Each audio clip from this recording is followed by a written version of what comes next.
Dan serahkan kepada hambanya yang bawa firman. Ya, cek, sorry ya Kak Deta, teman-teman tadi. Shalom teman-teman, apakah suara jelas?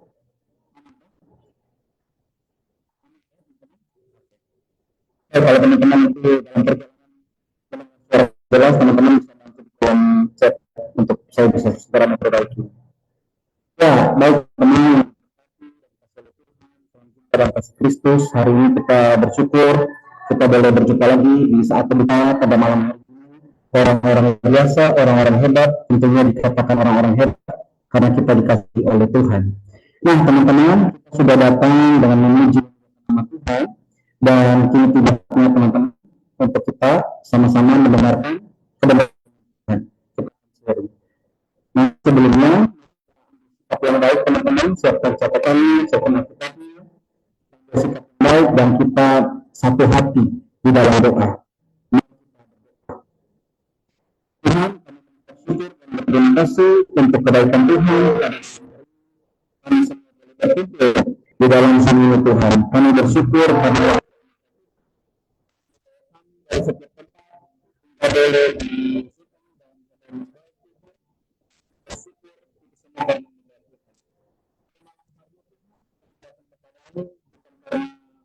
apa-apa, tapi karena murni kerinduan kami. Tolonglah kami, biarlah saat teduh LTW pada malam hari ini dan juga boleh menguatkan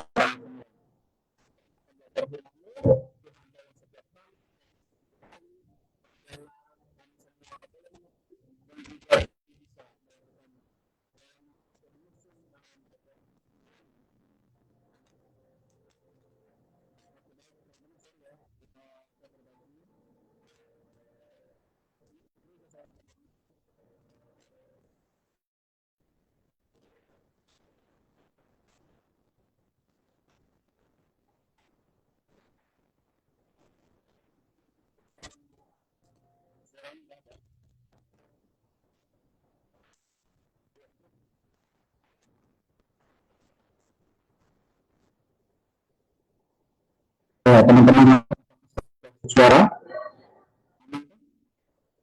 Mana? Suara ada? Yang suara tidak itu. Kenapa belum ya?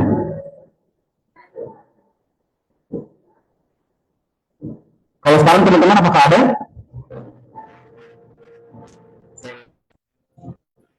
Kalau sekarang aman ya? Aman kah? Izin teman-teman ya, izin pokoknya ya.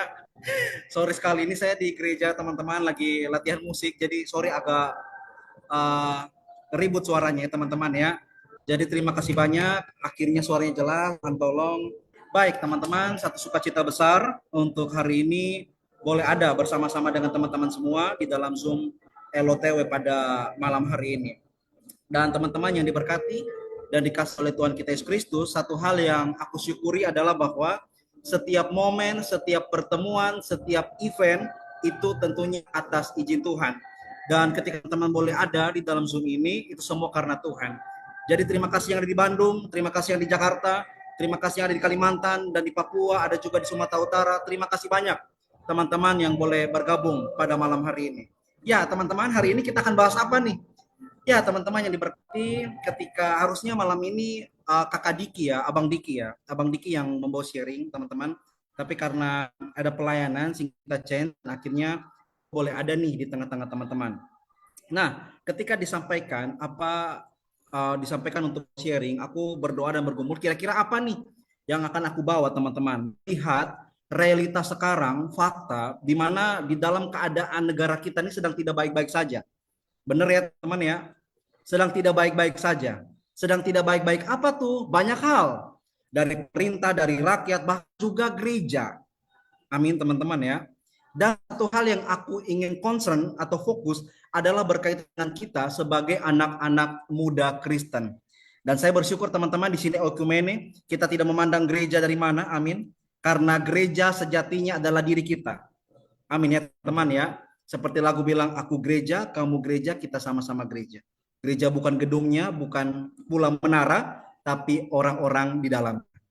Nah, Jadi ketika berbicara soal itu teman-teman, aku rindu untuk kita sama-sama bahas firman Tuhan yang sudah saya percaya teman-teman sudah sering baca ini, tapi ingin reminder kembali agar kita semakin tahu dan percaya bahwa di dalam Tuhan Yesus kita benar-benar dikasih dan kita benar-benar berharga. Teman-teman, kita bisa buka Alkitab. Kalau misalkan suara saya tidak jelas, tolong bantu dalam kolom chat teman-teman ya. Kita bisa buka pembacaan Alkitab kita di dalam Injil Yohanes teman-teman. Injil Yohanes pasal 8 mulai ayat 1 sampai ayat 11. Injil Yohanes pasal 8 mulai ayat 1 sampai ayatnya yang ke-11 teman-teman. Nah, jika teman-teman sudah mendapatkan bagian firman Tuhan, teman-teman bisa perhatikan kitab masing-masing dan aku akan bacakan bagi kita secara cepat. Teman-teman perhatikan firman Tuhan di bawah perikop perempuan yang berzina. Ayat pertama, tetapi Yesus pergi ke Bukit Zaitun, pagi-pagi benar, ia berada lagi di bait Allah, dan seluruh rakyat datang kepadanya, ia duduk dan mengajar mereka. Maka ahli-ahli Taurat dan orang-orang Farisi membawa kepadanya orang perempuan yang kedapatan berbuat zina.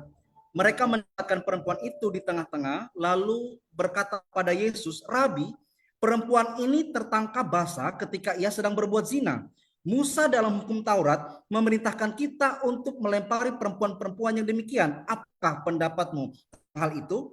Mereka mengatakan hal itu untuk mencoba dia. Mereka memperoleh sesuatu untuk menyalahkannya, tetapi Yesus membungkuk lalu menulis dengan jarinya di tanah. Dan ketika mereka terus-menerus bertanya kepadanya, ia pun bangkit berdiri lalu berkata kepada mereka, barang siapa di antara kamu yang tidak berdosa, hendaklah ia yang pertama melemparkan batu kepada perempuan itu. Lalu ia membungkuk pula dan menulis di tanah. Tapi setelah mereka mendengar perkataan itu, pergilah seorang demi seorang mulai dari yang tertua. Akhirnya tinggallah Yesus seorang diri dengan perempuan itu yang tetap tempatnya. Lalu Yesus bangkit, perhatikan teman-teman ayat 10. Lalu Yesus bangkit, berdiri dan berkata kepadanya, hai perempuan, di manakah mereka? Tidak adakah seorang yang menghukum engkau? Jawabnya, tidak ada Tuhan. Lalu kata Yesus, aku pun tidak menghukum engkau, pergilah dan jangan berbuat dosa lagi mulai dari sekarang. Demikian jauh pembacaan firman Tuhan teman-teman. Dan teman-teman yang diberkati dan dikasih melihat teks tadi dalam Injil Yohanes tentang peristiwa Tuhan Yesus yang dalam pelayanan, ya kan?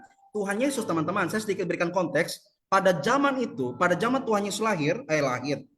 Pada zaman Tuhan Yesus melayani, maksud saya, orang-orang tuh pada iri sama Tuhan Yesus teman-teman. Pada iri, oke? Kenapa pada iri? Karena Tuhan Yesus tuh booming. Tuhan Yesus tuh viral. Kenapa viral dan booming? Karena Tuhan Yesus itu berbaur, memeluk, rangkul orang-orang yang terpinggirkan, orang-orang yang dianggap najis, orang-orang yang dianggap kafir.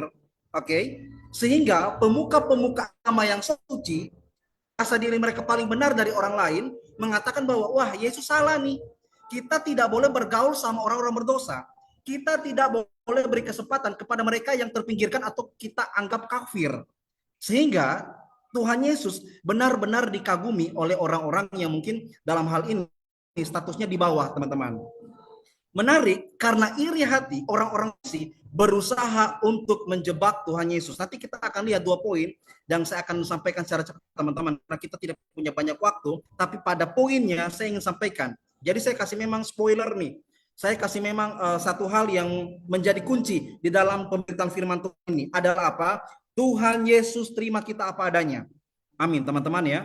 Tuhan Yesus terima kita apa adanya. Itu poin yang harus kita garis bawahi. Tapi melihat teks ini kita akan jumpai bahkan orang-orang yang akan mengenal Allah pun mereka bisa menghakimi orang-orang berdosa.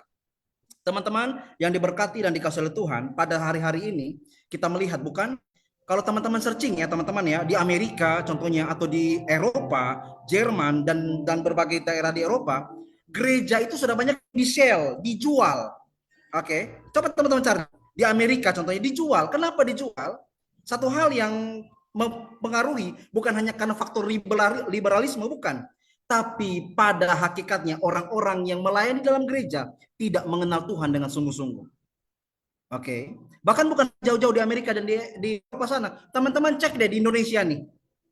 Ya, cek di Indonesia atau teman-teman cek di gereja masing-masing. Kira-kira ibadah pemuda ini pemuda banyak atau tidak? Oke. Karena sekarang ini teman-teman, banyak pemuda kali galau bukan ke gereja, lagi galau ke clubbing. Ya kan? Galau ke kafe itu. Gereja itu kan artinya hospitality, sebagai rumah sakit yang artinya memulihkan. Tapi kenapa hari ini gereja tidak hadir, dan sehingga banyak anak-anak muda yang mungkin jarang ke gereja nih. Berbagi kesaksian teman-teman ya, di daerah saya teman-teman, ada orang yang rumahnya dekat gereja tapi tidak pernah gereja. Itu aneh sekali. Ada teman nih teman-teman ya, tidak pernah ke gereja, padahal gerejanya ini bisa jalan kaki, tapi tidak pernah pergi ke gereja. Lalu bertanyalah kita kepada dia, kakak, kenapa kakak tidak pergi ke gereja? Kan kakak gereja dekat, toh? Bahkan bukan hanya gereja dekat, kakak juga punya motor dan mobil. Kenapa tidak pergi ke gereja? Minta maaf kakak, dia bilang. Kenapa? Karena orang-orang di dalam gereja terlalu toksik. Toksik dalam hal apa? Toksik dalam hal kita yang mungkin jauh dari Tuhan, kita mau datang kepada Tuhan, mereka rame-rame bilang kepada Tuhan datang gereja. Bayangkan teman-teman, orang datang gereja dibilang tumben. Ya, ini pergumulan kita, dan kita bersyukur teman-teman. Hadirnya ini kita tidak bilang kalau teori baik teman-teman, tidak ya, tidak. Tapi kita belajar dari Tuhan Yesus untuk menerima setiap orang, apapun latar belakang pribadinya, apapun masa lalunya. Amin teman-teman. Karena kita semua tidak hidup di masa lalu. Oke? Kita semua tidak hidup di masa lalu. Dengar baik-baik teman-teman. Kita hidup di hari ini dan di masa depan yang Tuhan rancangkan bagi kita. Sehingga jangan pernah mau ditipu oleh iblis dan merasa bahwa aduh, saya tidak layak, saya tidak worth it. No. Darah Yesus Kristus menyucikan, membersihkan, mentahirkan dan menebus segala dosa kita. Dan teman-teman perhatikan nih, orang-orang Farisi memakai perempuan itu untuk menjebak Tuhan Yesus. Perhatikan betapa ngerinya, jahatnya orang-orang Farisi. Teman-teman tahu ya, orang-orang Farisi, ahli-ahli Taurat, mereka ini adalah rohaniawan, cendekiawan yang setiap hari di bait Allah. Oke? Mereka setiap hari di bait Allah. Tapi teman-teman bisa perhatikan bagaimana kilikan mereka, padahal mereka yang tiap hari di bait Allah. Makanya teman perhatikan, ada satu perumpamaan di dalam Injil Lukas pasal 18. Coba kita buka. Cepat saja teman-teman, teman-teman baca sendiri ya. Lukas pasal 18, coba kita lihat. Sebentar teman-teman, Lukas 18. Nanti mulai ayat 9 dan sampai ayatnya yang ke-14. Teman-teman catat dan baca nanti. Lukas pasal 18 mulai ayat 9 sampai ayatnya yang ke-14. Nanti teman-teman akan jumpai. Bahkan dalam doa orang bisa sombong luar biasa. Dalam doa di hadapan Allah orang bisa songong. Itu saya tidak tahu bagaimana pemikirannya seperti itu. Makanya teman-teman saya sedikit berbagi. Ada seorang pendeta, dia bilang begini, untuk hari ini banyak orang berbicara tentang Tuhan, tapi jarang orang berbicara dengan Tuhan. Teman-teman nangkap? Banyak orang hari-hari ini ngomong tentang Tuhan paling banyak, tapi ngomong dengan dia tidak pernah. Ini repot nih. Sehingga apa? Akhirnya pelayanan menjadi batu sandungan. Loh, majelis kok gitu sih? Kok dia pendeta begitu sih? Kenapa? Karena tidak dengan bertobat dan sungguh-sungguh teman-teman. Semua dilandasi dengan kemunafikan. Teman-teman yang diberkati dan dikasih oleh Tuhan, perhatikan teks ini tentang Tuhan Yesus yang mau dijebak. Karena pada waktu itu teman-teman, orang Yahudi ini kan lagi dijajani sama orang Romawi. Saya sedikit berikan konteksnya teman-teman ya. Sehingga dalam hukum Musa, betul bahwa setiap orang yang dapat berzina di sini teman-teman, ini bukan karena dapat lihat mereka lagi berduaan di taman, no. Ini betul-betul kedapatan basah, mereka sedang melakukan hubungan seksual. Jadi itu kedapatan basah dan disebut perzinahan di sana. Dan teman-teman harus tahu, dan seperti itu mereka harus hukuman, dalam hal ini hukuman mati, dirajam dengan batu sampai mati. Tapi teman-teman lihat, kalau Tuhan Yesus ikut hukum Musa, rajam perempuan sampai mati, maka Yesus akan dianggap bagi orang yang melakukan kriminalitas. Karena pada waktu itu hukum Romawi yang ada paling tinggi pada zaman itu. Tapi kalau Tuhan Yesus tidak melakukan pelemparan batu kepada perempuan itu, maka Tuhan Yesus dianggap tidak mentaati hukum Musa. Jadi dilema dong, ya kan? Mereka salah orang, mereka kira ini Yesus adalah orang yang mungkin tidak tahu apa-apa, tapi Yesus Kristus adalah Tuhan dan Allah. Sehingga teman-teman tahu, pada momen yang dilematis seperti itu, Yesus hanya sampaikan, dengan satu perkataan yang sederhana. Kalau ada orang di sini tidak ada dosa, baik mereka yang pertama lemparkan batu. Teman-teman perhatikan, ngerti nggak kalimat ini?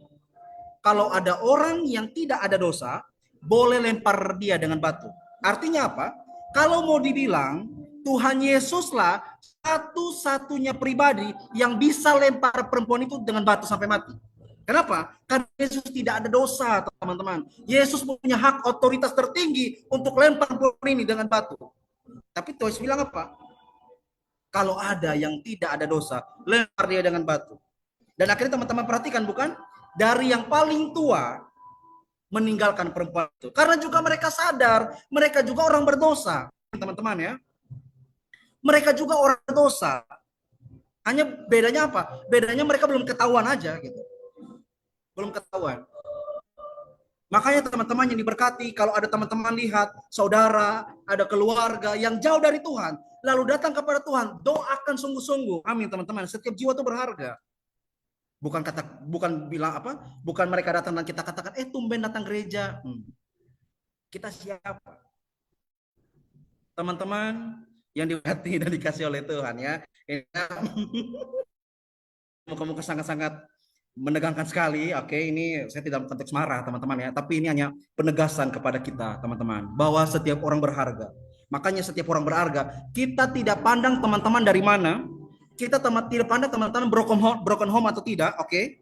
Kita tidak pandang teman-teman mantan agama atau tidak pandang itu. Yang kita pandang teman-teman berharga dan teman-teman dikasihi oleh Tuhan. Amin teman-teman. Dan teman-teman tahu, kasih Tuhan Yesus mengalahkan, menghancurkan setiap egoisme pandangan dangkal dari orang-orang lain terhadap diri kita. Terlalu tinggi bahasanya ya, saya sederhanakan. Kasih Tuhan Yesus menghancurkan setiap penilaian buruk, penghakiman buruk orang lain terhadap diri kita. Karena teman-teman harus tahu, yang paling mengasihi kita dan tidak pernah bosan mencintai kita hanya Tuhan Yesus. Amin teman-teman. Sampai orang-orang perempuannya tanya, hai perempuan, kakak, di mana mereka tuh yang lain? Apakah tidak ada lagi? Perempuan itu juga sadar kalau mereka tidak ada. Maka Tuhan mengatakan satu hal yang sangat luar biasa. Aku tidak akan menghukum engkau. Jadi teman-teman tolong deh, jangan jadi hakim bagi orang lain. Amin teman-teman ya. Kita semua ini pada dasarnya adalah orang-orang berdosa yang diselamatkan dan dipulihkan oleh Tuhan. Sehingga teman-teman, ketika kita merasa bahwa kita sudah diberikan, kita harus jadi berkat orang lain. Dan mengatakan kepada mereka, Tuhan Yesus mengirimmu. Teman-teman yang diberkati dan dicintai oleh Tuhan kita Yesus Kristus. Pada saat-saat seperti saya katakan, bahwa kenapa orang-orang tidak mau datang gereja, amin, ya. Kenapa orang-orang tidak lagi mau datang ke persekutuan? Memang salah satu adalah orang-orang yang toksik. Tapi teman-teman yang diberkati dan dikasih oleh Tuhan, satu hal yang ingin saya tekankan sekali lagi. Orang lain bisa menolak hubungan kita dan menganggap kita tidak ada. Amin. Orang lain bisa mengatakan bahwa kita ini tidak pernah ada, kamu tidak worth it, kamu tidak layak. Tapi balik kepada firman Tuhan kita, amin. Apa? Bahwa Tuhan Yesus mengasihi kita dan memberikan apa? Second chance, kesempatan untuk bertobat. Jadi teman-teman yang diberkati dan dikasih oleh Tuhan kita Yesus Kristus pada malam hari ini, jika teman-teman masih ada yang merasa tidak layak, please pandang Tuhan Yesus dong. Oke? Jangan dengar perkataan orang lain di luar sana yang tidak punya pengaruh keselamatan terhadap diri kita. Tapi pandanglah apa yang Tuhan Yesus katakan kepada perempuan itu. Aku tidak akan menghukum engkau, pergilah dan jangan berbuat dosa lagi. Amin teman-teman. Kasih itu begitu dahsyat dan akbar. Makanya saya sering sampaikan berulang-ulang kali bahwa satu hal yang sangat-sangat luar biasa dan tidak bisa terkatakan lagi, bagaimana kita bisa mendapatkan kasih Tuhan Yesus. Amin teman-teman. Kasih dari siapapun, termasuk orang tua, termasuk siapapun yang teman-teman anggap paling dekat, mau bestimu ya kan, mau soulmate, pacar, gebetan, PDKT-an, apapun namanya, tidak pernah menyamai kasih Yesus kepada kita yang tidak pernah bosan mencintai kita. Di dalam Injil Yohanes kan ketika saat Tuhan Yesus tanya kepada Petrus, Petrus, apakah engkau mengasihi aku sampai 3 kali? Sampai ketiga kali Petrus menangis toh, benar tidak?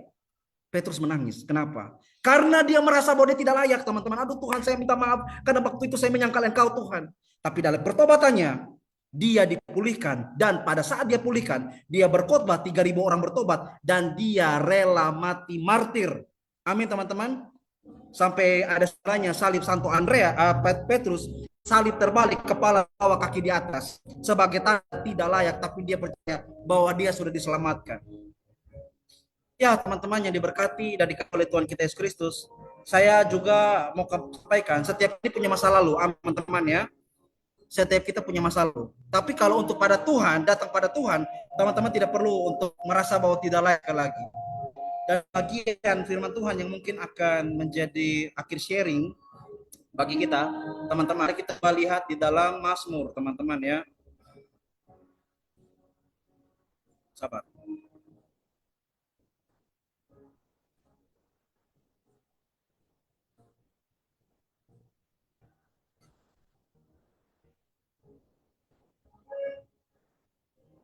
Mazmur 103 teman-teman. Mazmur 103.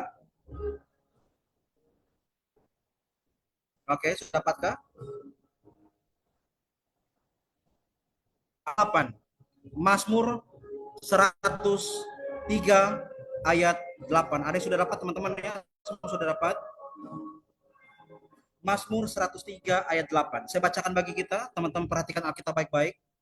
Tuhan adalah penyayang dan pengasih, panjang sabar dan berlimpah kasih setia. Tidak selalu ia menuntut dan tidak untuk selama-lamanya ia mendendam. Tidak dilakukannya kepada kita setimpal dengan dosa kita. Perhatikan, tidak dilakukannya kepada kita setimpal dengan dosa kita dan tidak dibalasnya kepada kita setimpal dengan kesalahan kita. Tetapi apa? Setinggi langit di atas bumi, demikian besarnya kasih setianya atas orang-orang yang takut akan Dia. Sejauh apa? Sejauh timur dari barat, demikian dijauhkannya daripada kita pelanggaran kita. Seperti Bapa sayang kepada anaknya, demikian Tuhan sayang kepada orang-orang yang takut akan Dia. Jadi kalau Tuhan sudah lupa masa lalu kita, Tuhan sudah lempar kita ke dalam tubir laut paling dalam, maka kita seharusnya tidak hidup lagi di masa lalu. Amin teman-teman. Penyebab orang depresi, penyebab orang menjadi akhirnya mental illness karena merasa bahwa mereka tidak cukup layak untuk dunia ini. Oke, untuk dunia ini mungkin kita bukan siapa-siapa, tapi di mata Tuhan Yesus kita begitu berarti dan begitu dicintainya. Saking dicintainya, cintanya tidak pernah bukan bagi kita. Ya teman-teman yang diberkati dan dikasihi oleh Tuhan kita Yesus Kristus, untuk sharing pada malam hari ini, saya tidak akan berbicara banyak hal, tapi ingin terus berbicara dan menyerukan kasih Tuhan bagi kita. Amin teman-teman ya. Saya secara pribadi salam kenal ya untuk kita semua. Saya dari Nusa Tenggara Timur, dari NTT, dan saya sangat bersyukur sekali boleh menjadi bagian dalam keluarga ini. Dan ketika saya boleh berbicara sama Tuhan, saya sekali lagi teman-teman melihat bahwa saya tidak lebih baik daripada kita semua. Oke, tidak lebih baik. Tapi kalau Tuhan yang memampukan, maka Tuhan juga yang akan menolong. Amin teman-teman ya. Sehingga teman-teman manapun berada, jangan pernah takut untuk melayani. Amin teman-teman ya. Jangan mau ditipu oleh iblis. Kamu gak worth it. No. Roh Kudus katakan kepada saya telah ditebus dengan darah yang mahal. Bukan emas, bukan perak, tapi dengan darah yang mahal. Sudah ditebus dan sudah disucikannya.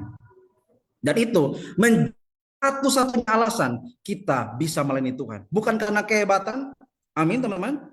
Kalau mau ukur kita dari orang lain, mungkin ada orang lain lebih nyanyi. Betul tidak? Ya kan?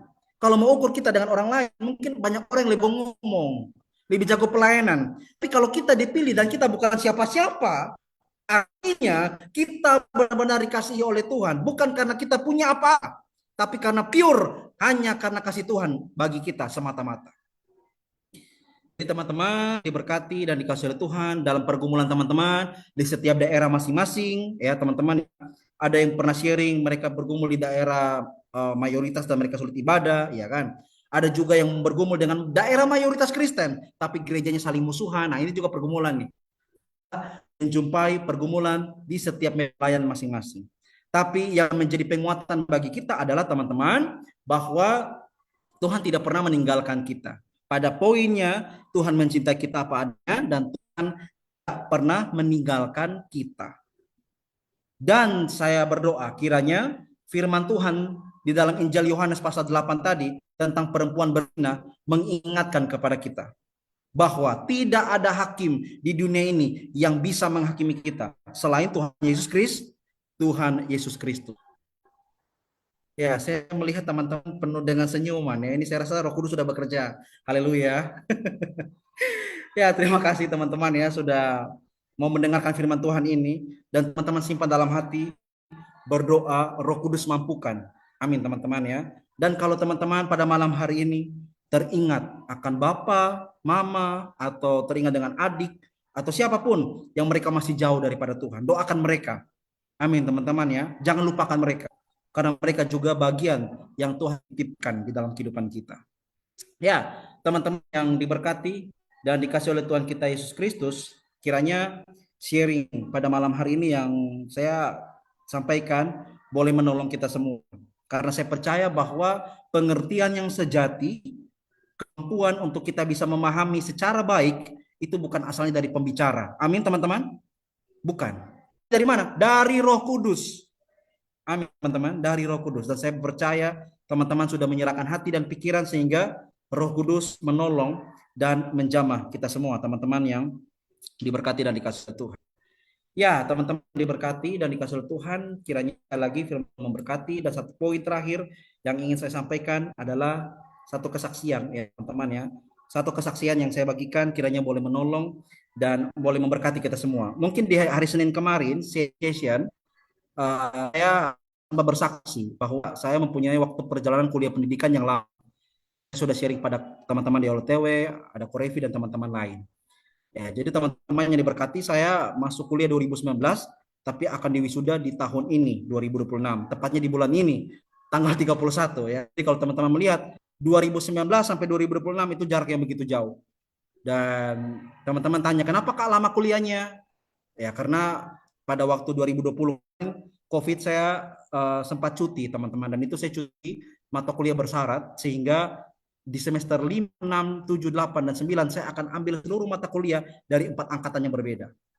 Nah, teman-teman tahu, pada momen di saat saya cuti, saya merasa bahwa Tuhan ini tidak akan menolong saya lagi. Dan apakah saya berjalan sendiri? Ya.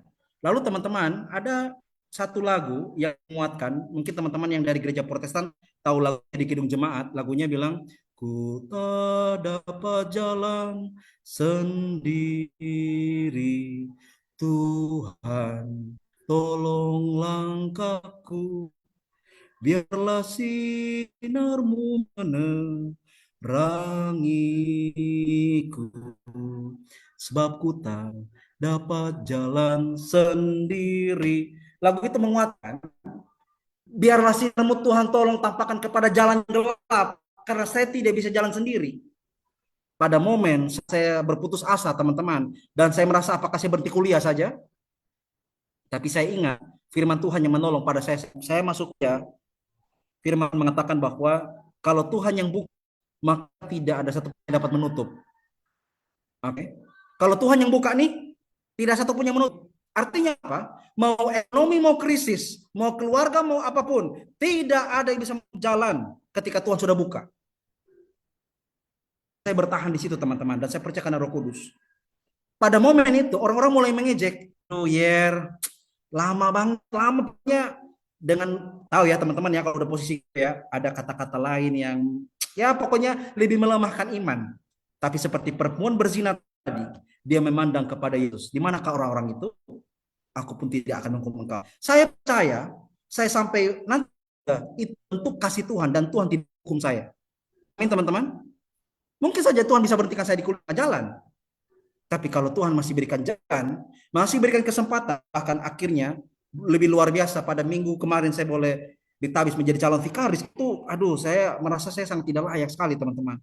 Tapi inilah yang saya alami, yang saya sampaikan, dan firman Tuhan itu benar adanya.